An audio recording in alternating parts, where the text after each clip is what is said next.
আমাদের বিদ্যালয়ের প্রাক প্রাথমিক শ্রেণীর ছোট্ট সোনামণিদের নিয়ে অনুষ্ঠিত হয়েছিল আনন্দঘন হাতেখড়ি অনুষ্ঠান।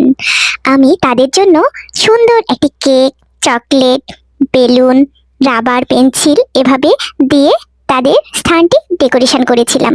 কেমন হয়েছে অবশ্যই জানাবেন। নতুন শিক্ষা জীবনের প্রথম ধাপে শিশুদের মুখে হাসি, উচ্ছ্বাস আর আনন্দে পুরো বিদ্যালয় প্রাঙ্গণ ছিল প্রাণবন্ত ও রঙিন ও উচ্ছ্বাসে ভরা। তারা এসব দেখে এত আনন্দিত হয়েছিল, এত মুগ্ধ হয়েছিল যা বলে বোঝাবার নয়।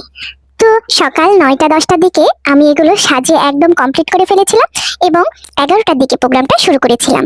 এদিকে সকল শিশু এবং তাদের মা, যাদের মা আসেনি তাদের নানি, ফুপু এরকম অভিভাবকরা সবাই চলে এসেছিল এবং তাদেরকে এভাবে বসতে দিয়েছিলাম। তারাও সুন্দর মতো বসেছিল। তারপর অনুষ্ঠানটি শুরু করেছি। এখানে অনুষ্ঠানে প্রত্যেকটি বাচ্চা তাদের বিভিন্ন রকম পারফরমেন্স তুলে ধরেছিল। কেউ কবিতা আবৃত্তি, কেউ নাচ, কেউ গান, কেউ গল্প, বিভিন্ন রকম তাদের প্রতিভা এখানে উপস্থাপন করছিল। অনুষ্ঠানে শিশুদের হাতে তুলে দেওয়া হয় কেক, চকলেট, পেন্সিল, রাবার এবং সিঙ্গারা, বেলুন ও সুন্দর ব্যাগ। তারা এসব উপকরণ পেয়ে ভীষণ আনন্দিত।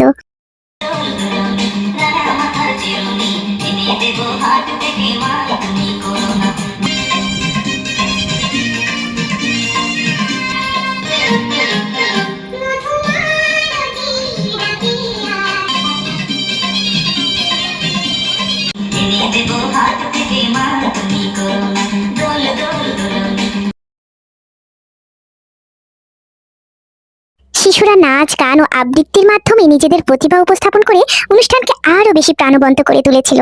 তাদের সরল হাসি ও মিষ্টি পরিবেশনা উপস্থিত সবার হৃদয় ছুঁয়ে গিয়েছিল। অভিভাবকদের উপস্থিতি পুরো অনুষ্ঠানটি হয়ে ওঠে এক আনন্দময় মিলন মেলায়। অনুষ্ঠানে শিশুদের হাতে ব্যাগ, পেন্সিল, রাবার, চকলেট দেওয়া হচ্ছিল। তারা এসব পেয়ে ভীষণ আনন্দিত। অনুষ্ঠানের শেষ পর্বে প্রধান শিক্ষিকা অভিভাবকদের উদ্দেশ্যে শিশুদের সুশিক্ষা, নৈতিকতা, পরিচ্ছন্নতা, নিয়মিত বিদ্যালয়ে উপস্থিত এবং পরিবার ও বিদ্যালয়ের সম্মিলিত দায়িত্ব নিয়ে গুরুত্বপূর্ণ ও গঠনমূলক আলোচনা করেছিলেন। শিশুদের সুন্দর ভবিষ্যৎ গঠনে পরিবার ও বিদ্যালয়ের পারস্পরিক সহযোগিতার উপর বিশেষ গুরুত্ব আরোপ করা হয়। সবশেষে আনন্দ, কেক কাটা, ভালোবাসা ও নতুন স্বপ্নকে সঙ্গে নিয়ে শেষ করা হয়েছিল প্রাক প্রাথমিক শ্রেণীর এই সুন্দর হাতেখড়ি অনুষ্ঠান। ছোট্ট শিশুদের শিক্ষা জীবনের এই প্রথম পদক্ষেপ হোক আলোকিত ও সুন্দর। সকল শিশুদের জন্য শুভকামনা, দোয়া ও ভালোবাসা। সবাইকে আবারও ধন্যবাদ জানিয়ে শেষ করছি আজকের ভিডিও। সবাই আমার শিশুদের জন্য দোয়া রাখবেন। আল্লাহ হাফেজ।